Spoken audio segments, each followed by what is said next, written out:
Yo, this episode of Cheat Codes, a sickle cell podcast, was made possible by Global Blood Therapeutics and is intended for educational and informational purposes only. Visit gbt.com to learn more.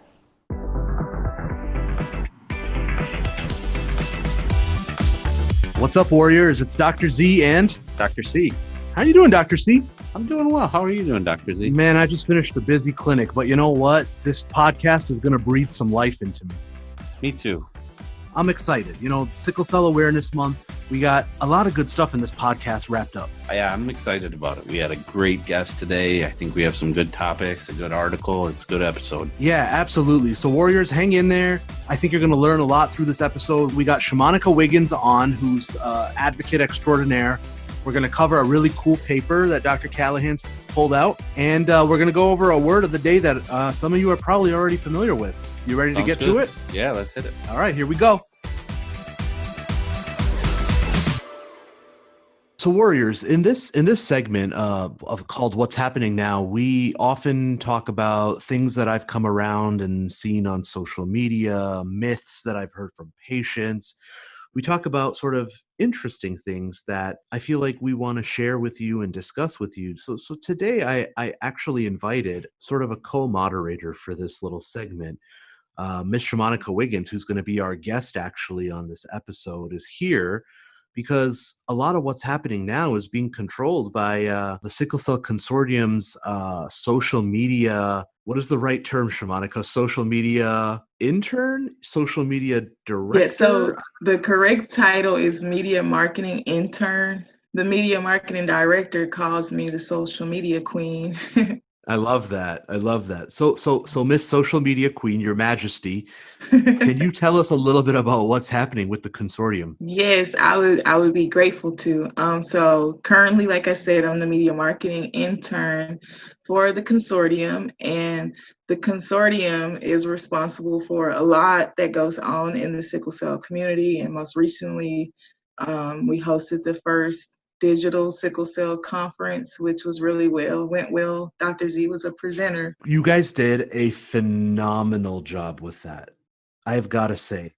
I mean, the app that the sort of the technology you guys use was wonderful. Yeah. The discussions were great. So hats off to you, man. You guys crushed that. Thank you. I'm really proud of us because we pulled that off in 6 weeks, 6 weeks of planning. Amazing. And it was kind of like the first big thing that I had played an important role in.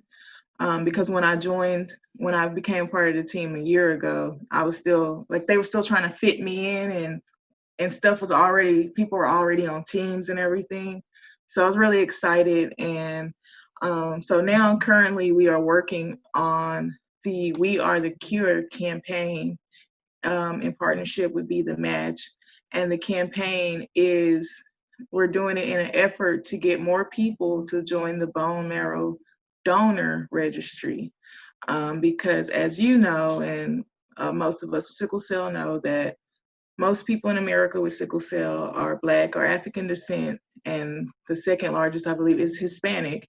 But those two races or populations have very small percentage on the donor list. And if we can get more donors with more ethnic backgrounds onto the list, more people can, possibly have a life-changing bone marrow transplant.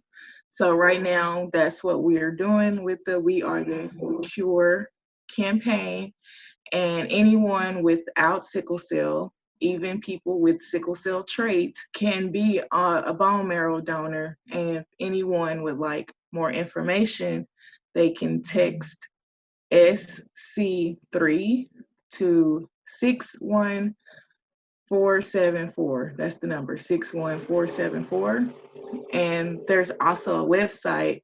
It's join.bethematch.org/SC3. And the goal is to just get more people on that registry list so more people with sickle cell can have the option of getting a bone marrow transplant. Amazing. And what are you guys calling this movement? The We Are the Cure campaign. I love that so much. I love that. So there it is. We Are the Cure. SC3 to 61474. I absolutely love that. I mean, that is such an important thing. I tell patients all the time, the answers we're looking for in sickle cell disease are literally running through your blood. They're inside of you. This is a scenario in which the answer we're looking for is more matched donors. And that happens to be in the blood of the community around you that supports you and loves you. And this is just another way of showing support and love for sickle cell patients.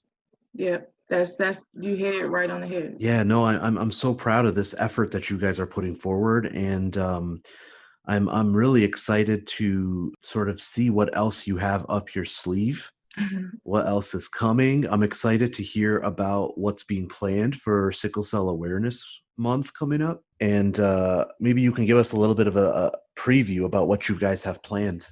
Actually, for Sickle Cell Awareness Month, we haven't 100% decided on what we were going to do.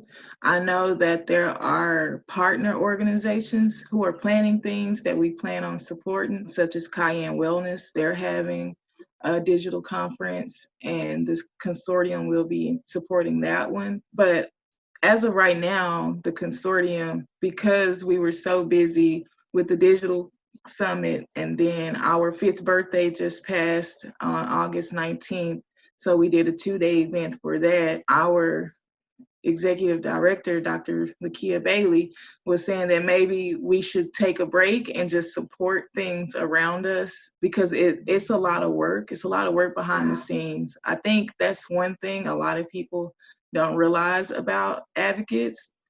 They don't realize that it's a lot of work behind the scenes, and it's hard work, and we put a lot of time and a lot of effort into it for people like us. So the consortium, we haven't come up with a concrete plan for Sickle Cell Awareness Month. I'm sure whatever you guys do, as always, is going to be wonderful. And we love you guys for the work you put in, the hustle you put in to make the community's lives better. I always refer back to this, man. I had a comedian named Nori Davis on our show several episodes ago, and he said sickle cell disease is a back of the bus disease. You guys are doing everything you can to make sure that's not going to be the case as we go forward. Yeah, so when I first met Dr. Bailey, it was like right when the when Bow Lips first started. She actually reached out to me and Joelle because she saw something in us and believed in us. And her motto was like, we're no longer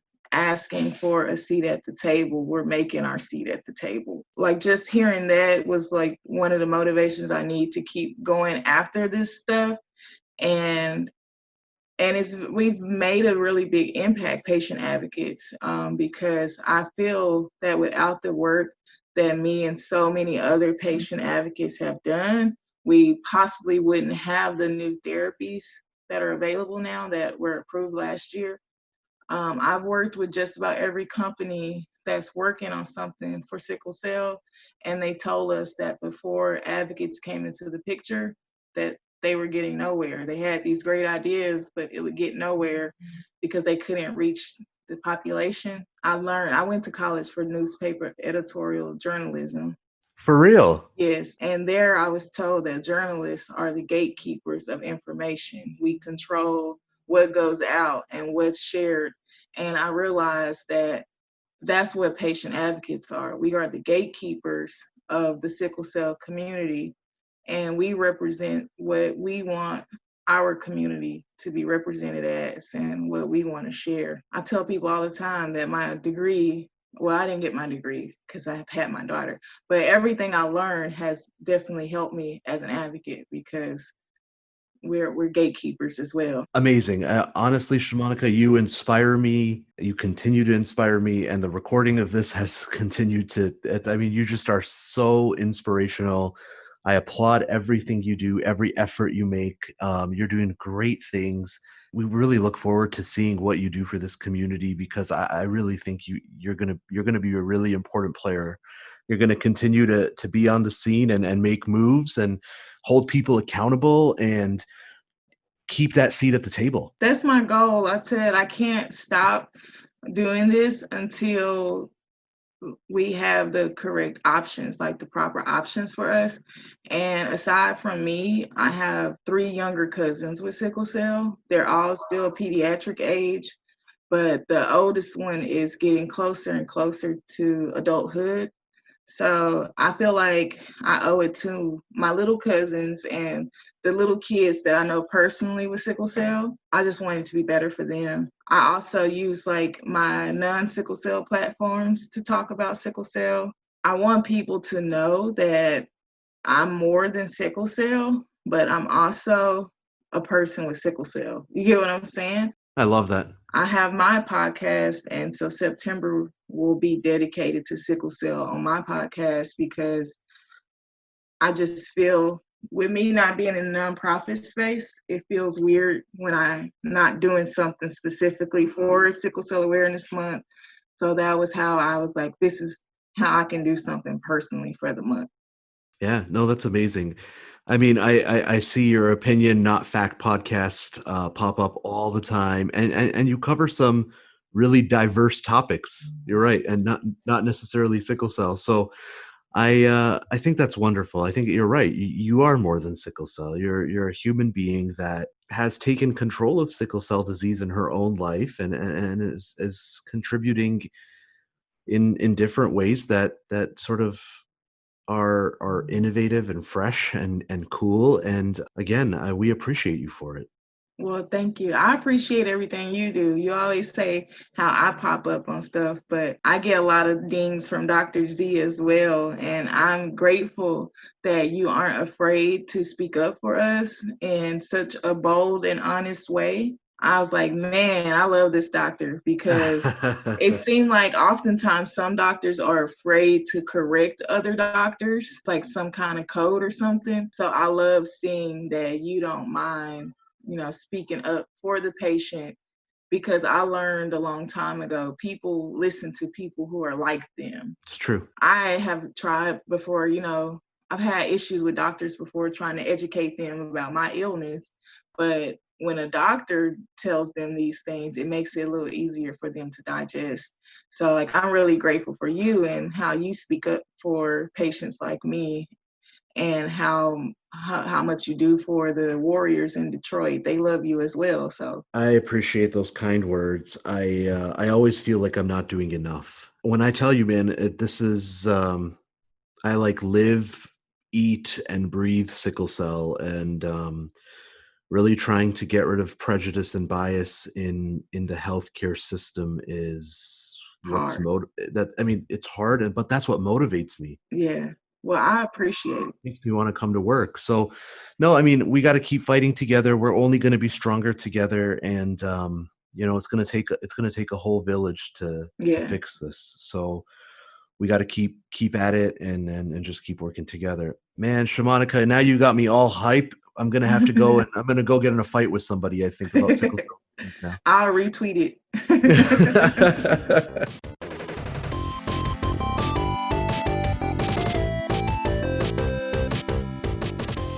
All right, Warriors, we're here with my favorite segment where I get to make Dr. Callahan do a little bit of work. This one is not so much of a riddle, Dr. Mike. It's really just something that we, especially right now, have all been sort of hyper aware of in the current social climate. Something that has shown itself, its ugly face, time and time again. But in particular, it's shown its face for a lot of people during COVID. We've seen a lot of variation in how patients do when they have COVID, for example. But sickle cell doctors have been seeing this type of variation for a really long time. And a lot of that variation comes around different factors. This sure sounds like a riddle to me, Dr. Z. So I'm just going to break this riddle for you, man. The word of the day is disparity.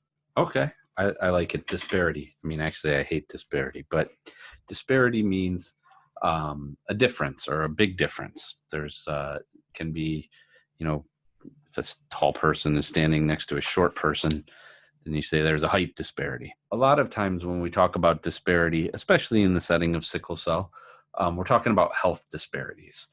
And health disparities refer to a higher burden of illness or injury or disability or death that's experienced by one group compared to another. And often we talk about minority health disparities. So people of color may have very different outcomes from disease, or may have more of a disease, or problems with healthcare access, different treatments for disease. And we'd say those are all disparities. There's a big difference in the outcomes and the care and the prevalence.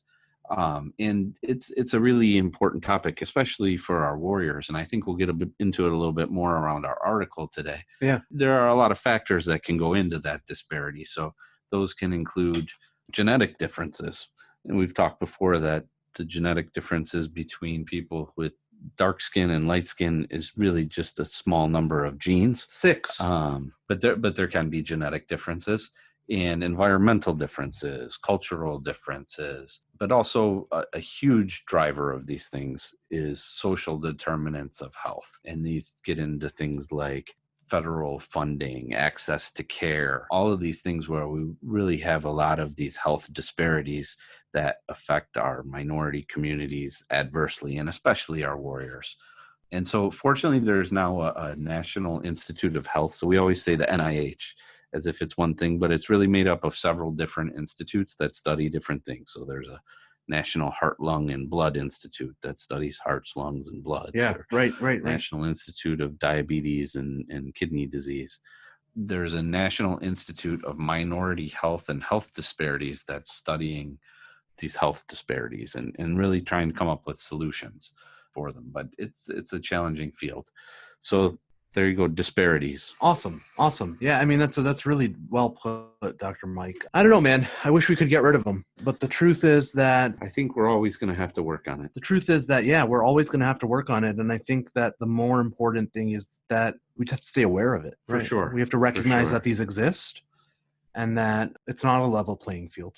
And that sometimes we need to put in some work to level it out. For sure. I mean, I think for whatever reason, people aren't doing well, they're not meeting the goals that we hope for their health. We need to tackle those barriers and improve people's health. And when you see a big discrepancy between one population and another, there is an opportunity. You can find what's making that difference and attack it.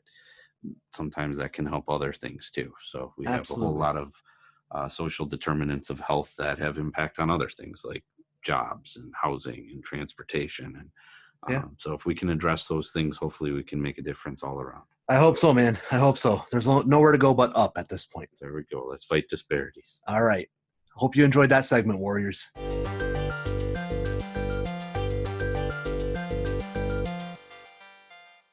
Cheat Codes is brought to you today by Global Blood Therapeutics. GBT is a biopharmaceutical company committed to discovering, developing, and delivering life-changing treatments that provide hope to underserved patient communities, including sickle cell disease. GBT is grounded by a mission-driven culture and built with a team of experienced and passionate people committed to making a difference in the communities it serves. Cheat Codes is grateful to GBT for supporting today's episode and for serving the sickle cell community.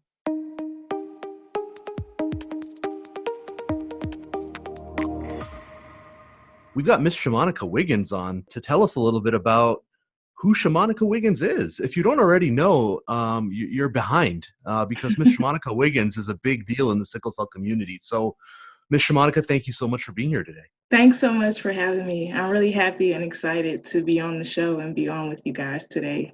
No, the pleasure is ours. I mean, you do so much good work for sickle cell disease, and you're a sickle cell warrior. Oh, you know, I think both me and Dr. Callahan want to hear a little bit about you. Who is Shamonica Wiggins? I would tell people that Shamanica Wiggins, I'm a woman with sickle cell who realizes that I was given a gift to be a voice for people with sickle cell. And I feel that doing advocacy, and especially on the level that I do it, is truly my calling in life.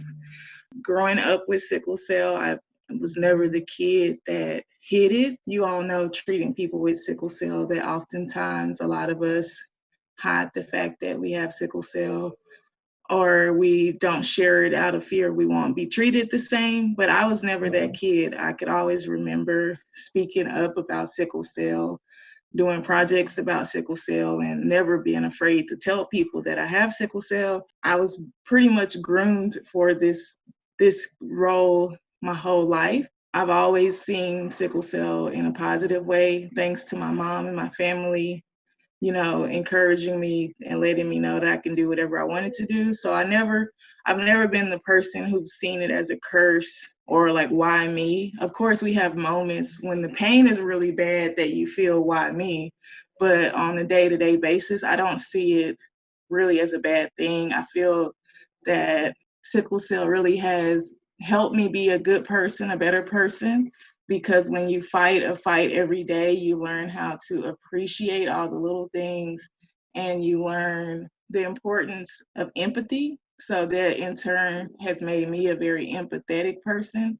Yeah, that's me pretty much. I'm a woman who isn't afraid to speak on things that I know needs to be spoken about, and I'm also a mother. So aside from being a sickle cell advocate, the most important job I will ever have is raising my daughter, Rory. So everything I do, I try to do it the best that I can because she's, watching me. That's powerful. That's really powerful. Yeah, that's fantastic to take a challenge and make a positive out of it. I see that all over your bio and so many things you've got going on in addition to raising a daughter. Tell us about One SCD Voice and all of the advocacy projects you have going. Okay, well, yeah, I am pretty busy. I'm proud of every role that I have in the sickle cell community. One SCD Voice is it's an online platform, online website for sickle cell education, for sickle cell clinical trial education. There's a directory of doctors and organizations and stuff state by state. And then there's also a social wall where people can communicate and engage with others with sickle cell. I'm on the working group team. So basically it's like we're split into different teams. The curation team, they find stuff that maybe could be good for their website. And I'm on the team that has to review all of the stuff and approve or deny it. So I take that pretty seriously because I don't ever want to be a part of anything that is sharing misinformation or stuff that's not useful to the community. So I really like that job, that role. And when I present at conventions and stuff, I always make sure to add a slide about One SCD Voice on there because it is a good tool and you can learn a lot, especially the education that's on there. That's such a important piece, right? So I think one thing that you guys, like the advocates specifically, the warriors who are also advocates, do so well is make sure that you are keeping the discussions that you see online in check. Yes. You really do a good job of making sure things don't get too crazy because there's some stuff out there that's harmful actually, Yeah. right?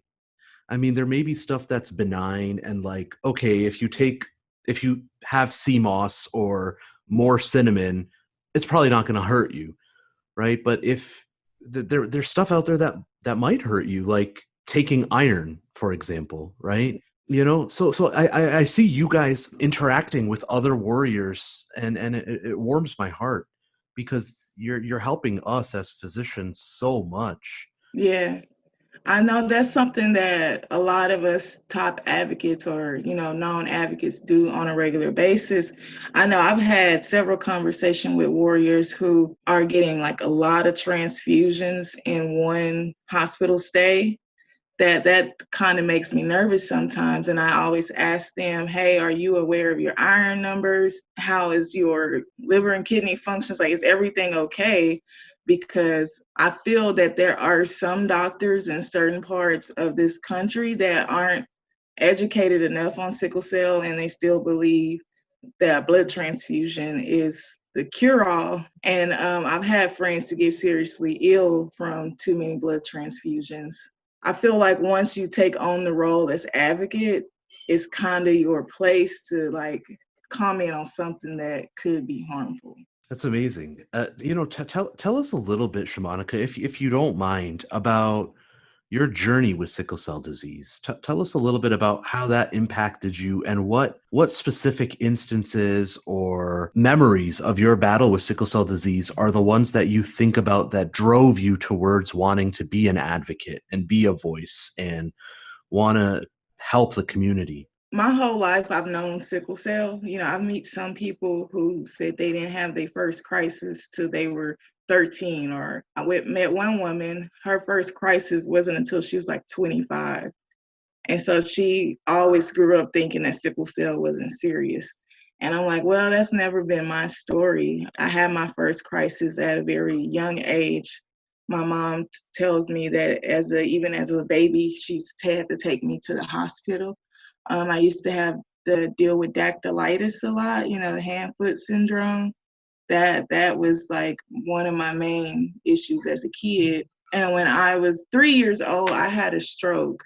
So I'm grateful that I don't remember having a stroke, but my mom had to be the one she noticed it. I was in the hospital preparing for discharge, and my mom said I just didn't look right. It was something wrong with me. And my mom, she's always, growing up, was always my voice. The hospital that I grew up going to, Children's Medical Center here in Dallas, the sickle cell program, they didn't like for the parents to speak for the kids. So at a young age, I was taught how to be the one controlling my appointment. Like, I needed to know all of the information because that's how that team did us as kids. And we also went to camp.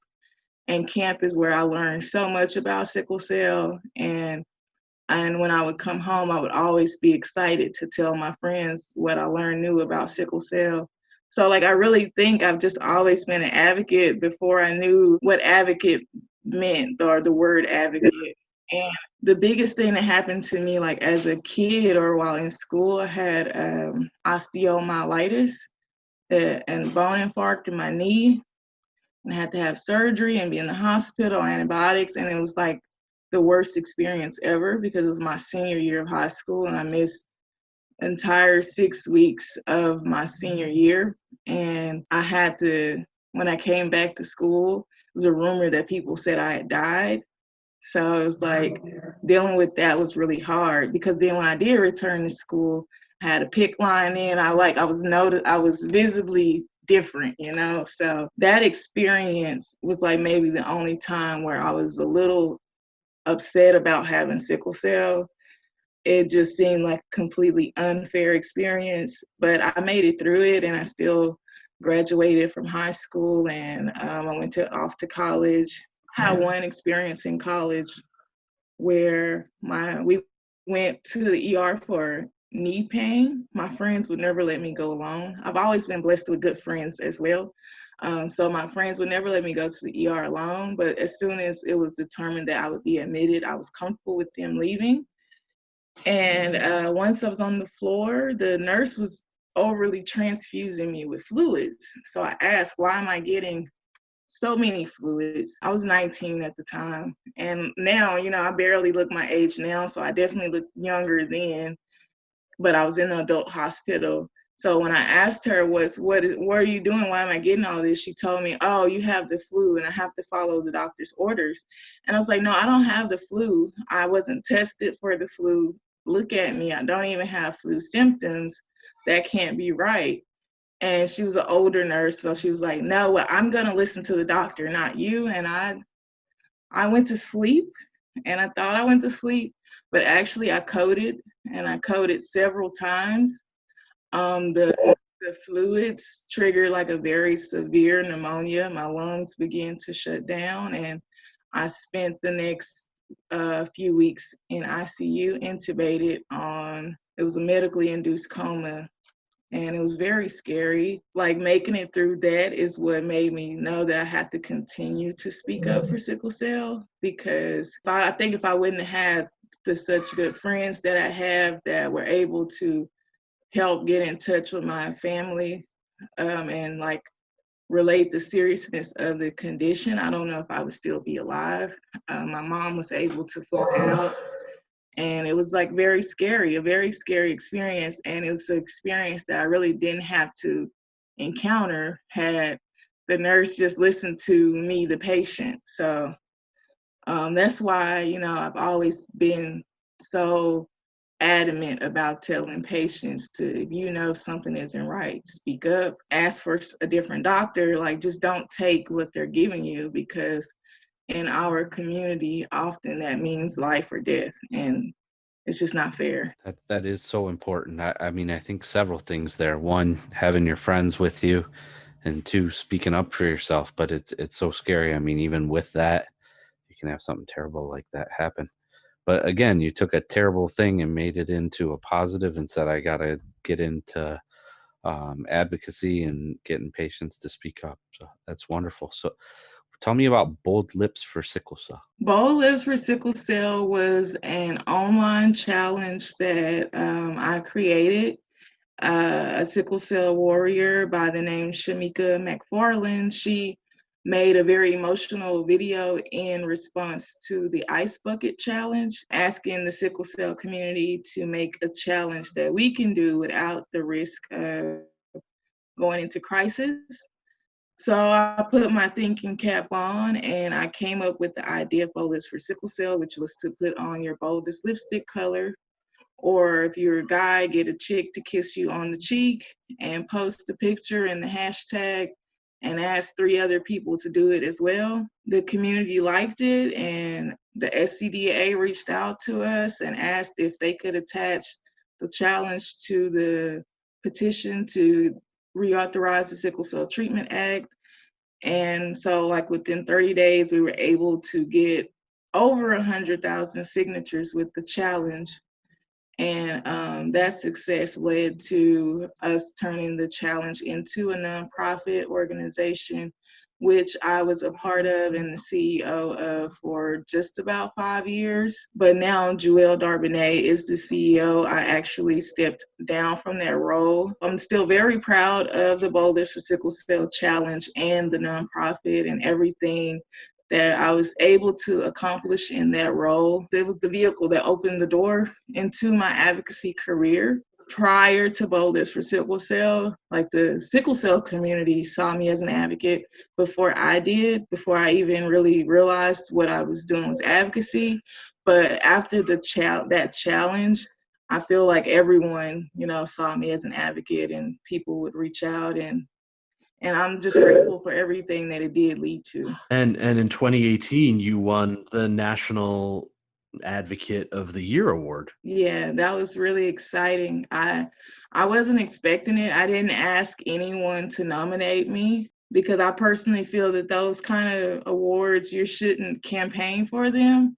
So it was a big shock, because none of my friends told me that they nominated me till after the fact. So it really was a surprise. That is definitely something to be super proud of. I mean, I got to tell you, your name comes up all the time. Okay. I mean, we talk to industry partners often, and I talk to industry partners in the sense of like awareness and marketing and this and that. Your name comes up in just sporadically. Your name comes up once a week. Okay. I got to tell you. You definitely have made an impression on the sickle cell universe, and we're so lucky to have you working as hard as you are. I'm just so impressed with everything. I also, I was watching some sickle cell videos on YouTube, and the Admiral popped up actually on the HHS website. He mentioned you by name, right? In multiple videos. Tell me a little bit about that. Tell me about that relationship and what that means to you. So the Admiral is Dr. Brett Jawar. I've known him since 3rd grade because his wife, Miss Jill Jawar, is my mentor. Growing up, I went to an after-school program called the I Have a Dream Foundation. And the goal of that program is to help keep at-risk kids in school and graduate high school. So my mentor was a big volunteer, and she was also, I believe, on the board of directors. And I was chosen as her mentee, and her family, they opened me with open arms. because they were already aware of who I was just due to their involvement with the I Have a Dream Foundation. But once she officially became my mentor, they really did treat me very similar to how they treated their daughters. And they were the reason I took my first real flight, because while in high school, Dr. Brett worked in DC as well.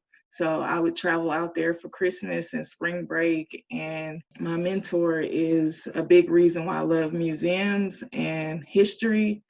I was always a nerd, and they always fed into the nerdy side of me, which I really enjoyed. And so when Dr. Brett came up for this position a few years ago, I knew about it. They told me about it, but it really did take a really long time for him to get confirmed in the position. And it was very stressful waiting because we really couldn't talk about it until it was done. But yeah, they've just been in my life since third grade. They have seen me through every milestone that I've been through. So sixth grade graduation, eighth grade graduation, high school graduation, prom, off to college, me becoming a mother. They're the reason I was able to get my first apartment. So there we have a really close relationship. Dr. Brett often refers to me as their third daughter. I'm just very grateful that our paths were able to cross. I'm grateful that I impacted their life enough for him to want to fight so hard for people with sickle cell. I try not to think about it, but he never lets me forget it. He always say, no, you should know that I'm doing all of this because of you. He's like, because of you, I know how horrible this illness is, and I want to help people like you. So I'm like, I've always been grateful for them, and I feel like this is really the biggest thing they've ever really done for me. So I'm really grateful for it. It's amazing. I mean, it's every so often you hear these stories that make you feel like, man, maybe all humans aren't bad. You know, like there's some good people out there that care. The nice part is that they helped you sort of achieve your potential, right? Like get you Yeah. to see what is so important and special about you, which is really neat. Let's talk about motherhood and sickle cell disease. It's hard. So the reason I want to talk about this is because I'm a pediatric sickle cell doctor, right? So I see moms taking care of children with sickle cell disease all the time. But I really don't often, I mean, I do have mothers who have sickle cell disease that have children with sickle cell disease that I talk to. But I don't really get to interact with moms with sickle cell disease that don't have children who are affected. Tell me a little bit about that. Okay, can I grab Rory too? Please. There she is. Hello, Miss Rory. Hi. Hi. You are always popping up on my Facebook and Instagram, so I feel like I'm meeting a celebrity. She said, yeah. Why don't you introduce yourself? Tell us who you are. My name is Roy. And this is my mom. And how old are you? I'm 9. Okay. I gotta say, I gotta say, I'm digging the bow, and your hair looks beautiful. Thank you. So your mom has sickle cell disease. Yeah. Tell us a little bit about that. What do you know about sickle cell disease, Rory? Like some of her blood cells are like in like a sickle shape and they stick together, which causes pain. That's a really, really good answer. That's very accurate, and that's exactly it. So Shamanica, tell us a little bit about having this beautiful. You were talking about the little blessings. This is a big little blessing in your life. Yeah. Tell us about this big little blessing in your life. I'm really happy and grateful to be her mom. I got pregnant with her when I was 21, my junior year of college. I didn't know how pregnancy would go, especially with sickle cell, because I had never known anybody else with sickle cell and had a kid, but I knew that I was pregnant, so I was going to have the baby. And the pregnancy was great, but sickle cell while pregnant was not great. I was in a lot of pain a lot of the time. I spent a lot of time in the hospital. And she was born a month early, but the month prior to her delivery, I spent the entire month in the hospital on medical bed rest, because doctors, they felt it was the safest option to just have me there and be able to observe me because I had started having some contractions early. So it sucked just being in the hospital for a month and not really being sick. I tell everybody that it was worth it for my daughter, and I would definitely do it again if it meant I would get to be her mom. I wouldn't change anything. The only thing I would have changed is I would have withdrew from classes instead of trying to do both. Yeah, I think once I had her, I realized, okay, you got to grow up now. You can't, because at 21 in college, you really only think about yourself and having fun. And so all of that had to stop, which I was happy to stop. I think I instantly went into mom mode, and I grew up with just my mom only. So I grew up with a good example. I feel like my mom did an amazing job raising me and my brother. So I just knew that I was going to love being a mom and being a hands-on mom. But I also knew that me being a mom was going to be different than my mom being a mom. So I've always educated Rory about sickle cell. As long as she's been old enough to comprehend what I'm telling her, I've always told her about it. And in turn, that has helped be her mom easier, because if I tell her, hey, mommy isn't feeling good, I really need to lay down and I need you to be calm and quiet, she turns into a mouse and you can't hear her at all. And she is a very talkative kid. So the fact that she's willing to stop talking when I say I don't feel good just makes me appreciate her even more, because most of the time throughout the day, she's talking. And it also made it easier for when I go to the hospital. When she was smaller, she would cry when I would go, but as she got older, she learned that the hospital is the place mommy go to feel better. And I shouldn't be too sad when she's there, but we can ask her how that stuff feel, because I never truly know how it affects her, because she's always just so positive and supportive. That's just beautiful. So, I mean, obviously, her presence has had a tremendous impact on your life, and being a parent is, I got to tell you, it's the hardest job in the world. Yeah. But how has, just emotionally, how has having Rory around helped you with sickle cell disease specifically? I think emotionally having Rory helps out a lot, because you have a reason like to not give up. So she's like a constant motivation to not give up. It's also a motivation like to stay strong, but to also stay honest. I know some parents with sickle cell, they want to be super parents and never tell their kids when they're not feeling good. They want to be able to do everything. But I learned that if I'm just honest with her and let her know that I can't do something, she usually typically understands. And at this point, I think she would prefer for me to skip something than come to something in a lot of pain. But I have before, like one year when she played soccer, it was a freezing cold game and I wasn't feeling good before the game. But where she plays soccer was really close to the hospital. So I was like, we're going to watch this game and then y'all going to take me to the hospital. Like looking back, I probably shouldn't have done that. But like as a mom, you really don't want to miss those moments.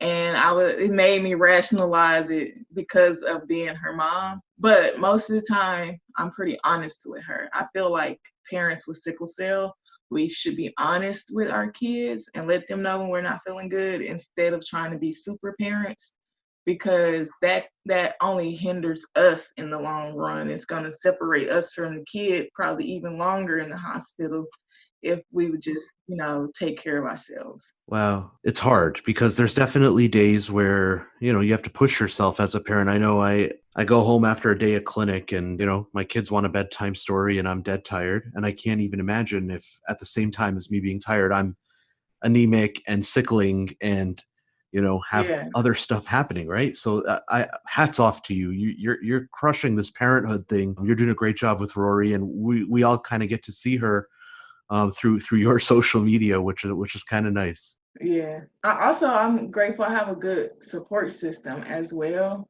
My mom is still a very big help with raising her, and then me and her dad. are like really good friends and we co-parent really well. I'm like, technically I would be considered a single mom because me and her dad aren't together, but I have a lot of help, you know? That's awesome. That's so important. Yeah, it's something I'm very grateful for because a lot of people don't. All right. Well, I want to hear a little bit more from Miss Rory. Tell me some ways that you help your mom when she's not feeling well. I bring her stuff so she doesn't have to get up. Okay, that's super helpful. Do you give her extra cuddles and extra hugs and okay. Cool. And what's your favorite thing to do with your mom? Talk. Yeah. Yeah, that's pretty good. Okay. What else? Miss Shamanica? Tell us a little bit about Miss Rory. What do you enjoy most about her? Her personality. I've never really met another little kid like her. She's pretty unique. And I love how she's already so much her own person and she's not afraid to be her own person and be different. I like that she's a nerd. She's really smart. Sometimes it's scary how smart she is, but sometimes that gets her in trouble. But I just love her personality. She's a cool little kid. She has a big personality, even though she acts shy right now. I love how creative and artistic she is, and she has her own YouTube and she does all of her own editing. She rarely takes my advice. So like I love how, you know, she's very strong-willed and independent and want to learn how to do things on her own. She doesn't want mommy or daddy or any of us to do it for her. Amazing. Now you talked a little bit about sickle cell trait. So what kind of conversations do you as a mom with sickle cell disease have with Rory about sickle cell trait? Rory, what do you know about sickle cell trait? It like happens when you're dehydrated. Yeah, you can have some bad things happen when you're dehydrated with sickle cell trait. That's very true. Yeah, so Rory's an athlete, and because she has sickle cell trait, I always make sure that she knows and her coach knows that she needs to stay hydrated because of the risk of trait exhaustion. So she's known that since about first grade, right? And I will, if the coaches aren't letting the kids out for water, I will call her out myself because her face gets really red and really flushed. And I was like, I don't care. Good for you. That's amazing. Continuing to be an advocate for your child, right? I love that. And I'll be nervous at the practice because I'll be wondering if the other kids, like, do they moms know if they have trait or not? Because right now she's in basketball training, so it's more of conditioning workouts than basketball workout. And the kids just always look so like they need water, but the coach like, oh, you got to get through this before you can have water. And I'm like, it always worries me because I'm like, oh my goodness, I hope these kids don't have trait. Right. Yeah, no, I think about that all the time. I had a conversation with some people at the NBA yesterday, actually, about sickle cell disease. That's kind of the point I made to them. I was like, look, you have 400 basketball players and 80% of them are from African-American backgrounds. That means that if you think about 1 in 13 people having trait, Right. that's like 40 of them have sickle cell trait just by probability, you know? And you're right. How many people know or don't know, right? More importantly, it's a very, very, very good point. Well, guys, this has been so informative for me. Miss Rory, I want to thank you for being on. And I'm so happy that your mom has a little champion right next to her that keeps her happy and motivated and going. So thank you for that. Thank you. Cute. Catch up with you soon. And I want to thank you once again for being on our show. No, thank you. Thank you so much for having me. I'm grateful that I could be on, and I'm happy that we had this conversation. So thank you as well. It was an honor. There you are, Warriors. Miss Shamanica Wiggins. We'll put all of her information and podcast information, social media information. We'll throw in Rory's YouTube in the show notes. So keep an eye out for that. Take care, guys.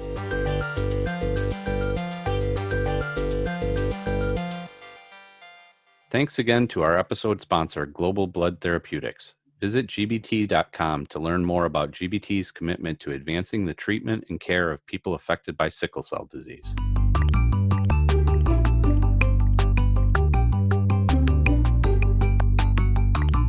All right, Warriors, on to the last segment of this episode.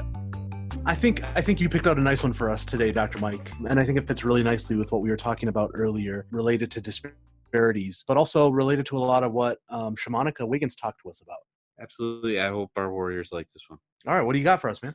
So I have an article, and again, we talk about medical research, and we talk about an article every week. And I think, again, we have a totally different kind of article today. So it can kind of show you the diversity of different medical research, from laboratory studies to clinical trials to review articles. We've talked about case reports. And so today's article is called A Comparison of U.S. Federal and Foundation Funding of Research for Sickle Cell Disease and Cystic Fibrosis and Factors Associated with Research Productivity. So that's kind of a mouthful. Yeah. But I'll get into a lot more detail. And this is from a Dr. Fahim Farouk. And he was working with J.J. Strauss, who's nice guy, buddy of ours. A great sickle cell doctor in Carolina now. Big names on that, though. For sure. We have some people from Johns Hopkins University. Lanscron. Yeah, and have some people who work on this kind of research as well. So this study really wanted to look at maybe why we talked earlier about disparities, why there are some of these disparities. Are we funding research in an equitable way?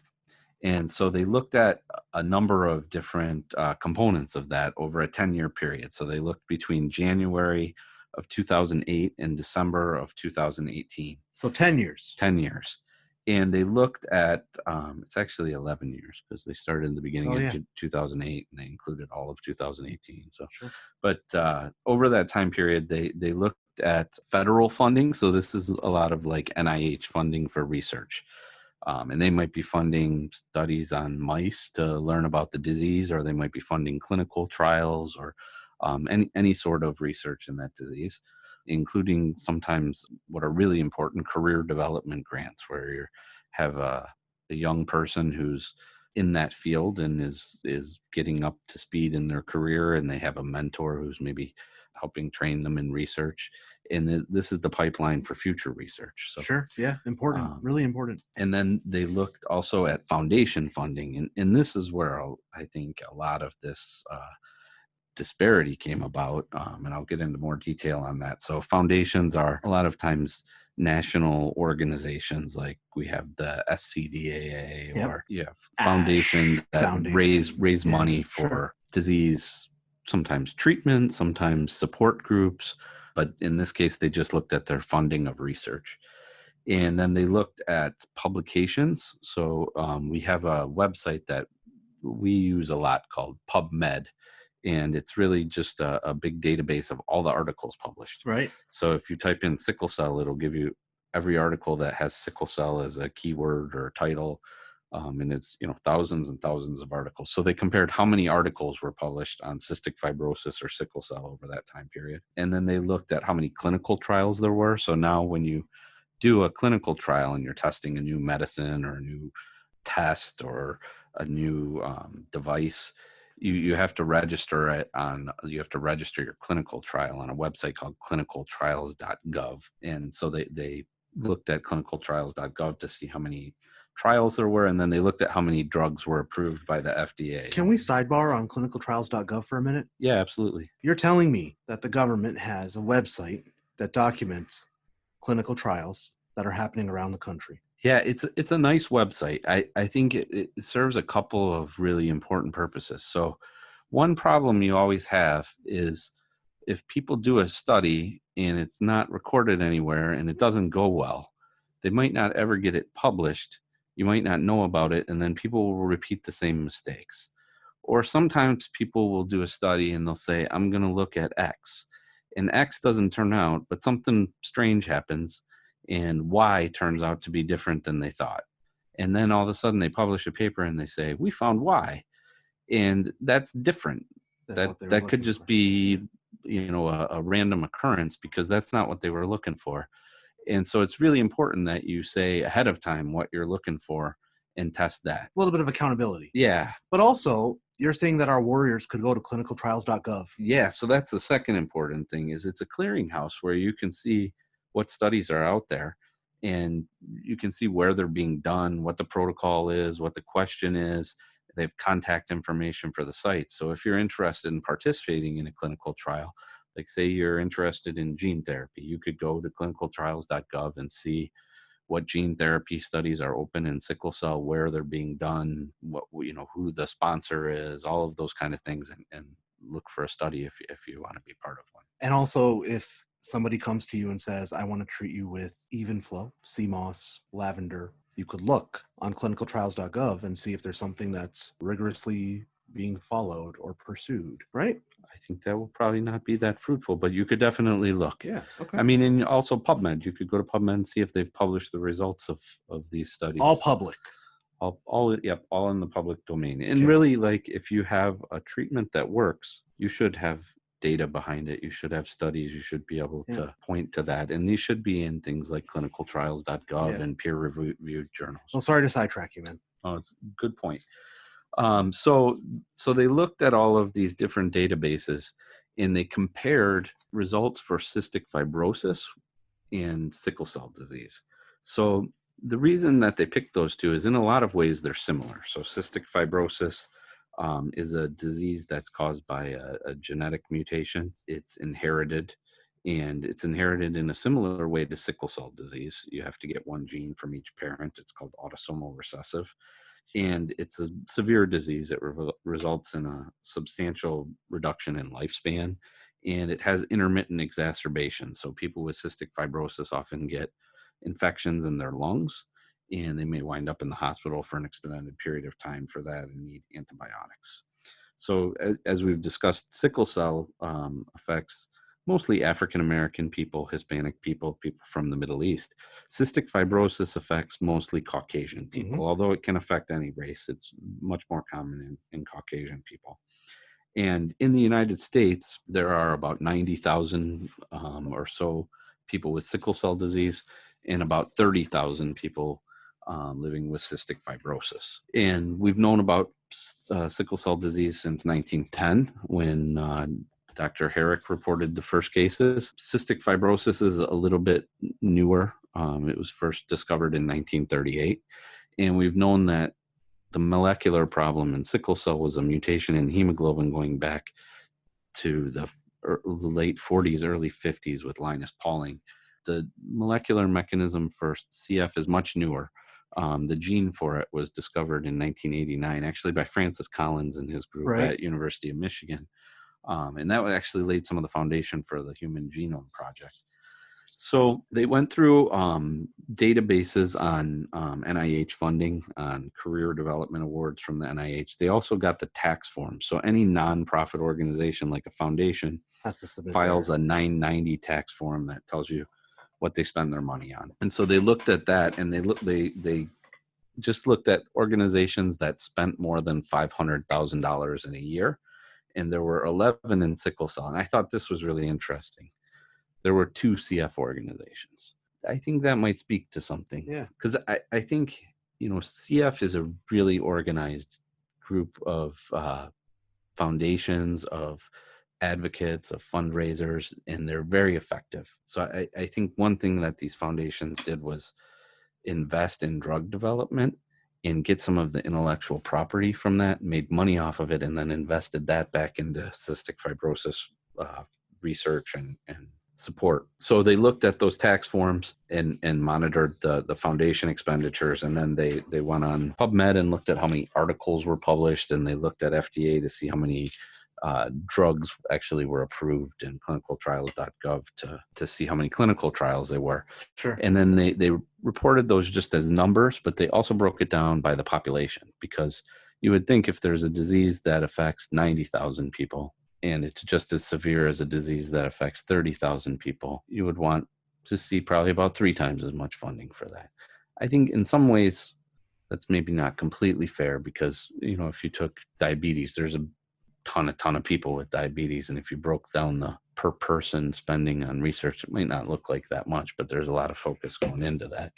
But I think it's a pretty good way to compare it. When they did this, they said the mean lifespan of people with sickle cell is 58. And for cystic fibrosis, it was about 46. In 2015, 540 people died of cystic fibrosis and 900 died of sickle cell disease. And they estimated that the lifetime costs of sickle cell were about $460,000. And I think these are just medical costs. I think if you include a lot of other costs, it could be a lot higher. And the cost of CF was $306,000. So really, in a lot of ways, very similar there. Then they went into NIH funding. And this was also, I think, pretty similar. There was a little bit of variability year to year, but it was 84 million versus 76 million, a little bit more spending on CF. But again, there's only about a third as many people. So when they broke it down to dollars per person affected by the disease, it's $812 for sickle cell, $2,800 for CF. So like more than threefold more being spent by the government. But that wasn't anywhere near the difference that there was in the foundations. Yeah. So the average amount of money that sickle cell foundations spent on research per year was about $9 million. And that was compared to about $231 million for cystic fibrosis. So if you break that down on a per patient basis, it's $100 for sickle cell versus $7,700 for CF. And I think this is really important. And I think this is important because a lot of times when people are going to become researchers in a field and they're starting out, the first place that they go for money are foundations that are specific to the disease. And getting that funding early in your career gives you the time to work on the research, build up your skills, become more successful, go to NIH for funding. So I think when you have these very successful foundations and they're providing a lot of seed money, what you're doing is you're bringing in a lot of young researchers who are going to focus on that disease. They're going to treat those patients as well.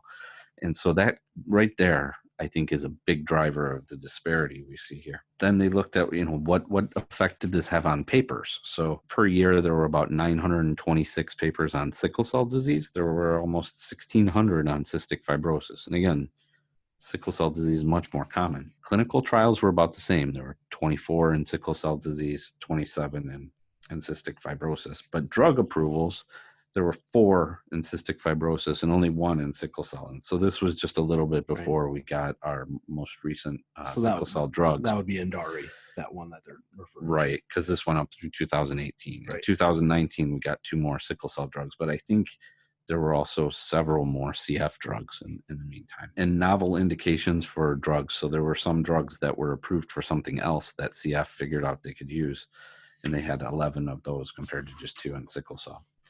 So there was a really big discrepancy in both the spending going into sickle cell versus cystic fibrosis and the research coming out in terms of new drugs, in terms of papers. I think we don't want less funding for cystic fibrosis. We want more funding for sickle cell. We want sickle cell we want to close that disparity by making sickle cell better.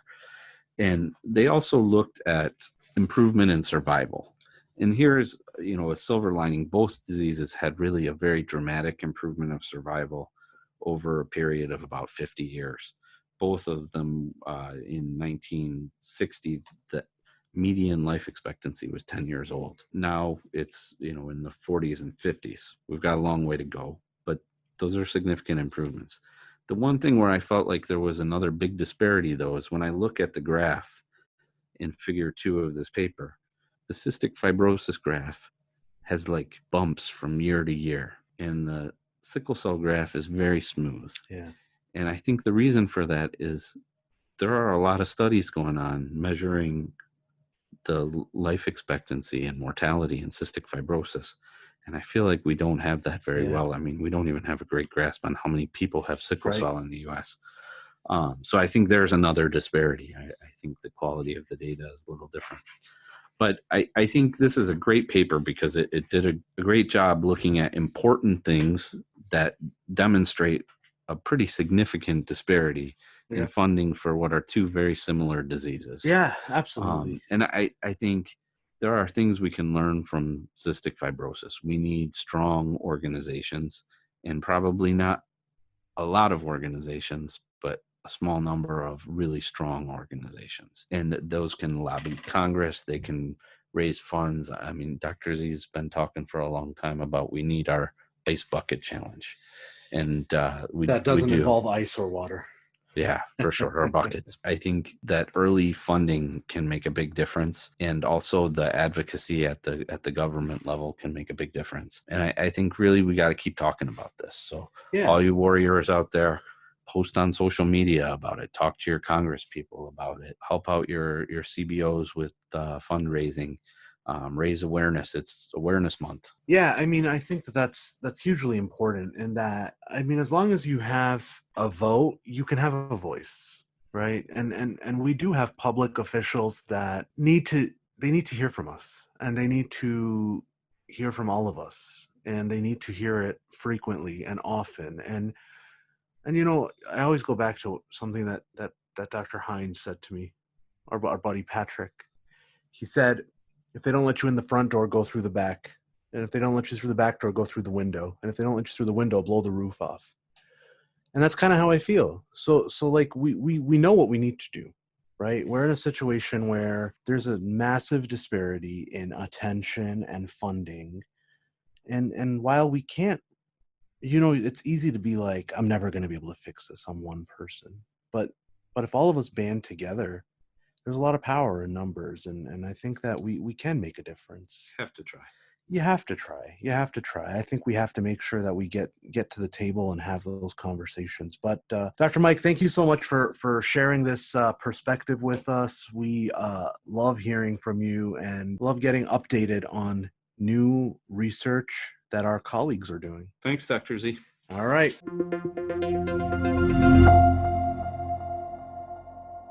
Whew, Dr. Mike, that was a hell of an episode, man. I liked it. We had a great guest. I was really excited to have Shamanica Wiggins on. I'm telling you this, between Shamanica and what the consortium is doing and sort of this talking about advocacy and the power of advocates and addressing health disparities, man, we covered a lot today. I feel inspired. I'm feeling good. How are you feeling? I feel good. It's Advocacy Month for sickle cell. Let's all go out there and do it. Yeah, let's get into some good trouble. Sounds good. All right, warriors, keep living well with sickle cell. Follow me at Dr. Z Sickle Cell. And me at Imagineer. We'll catch you next time. See you on the next episode. Peace.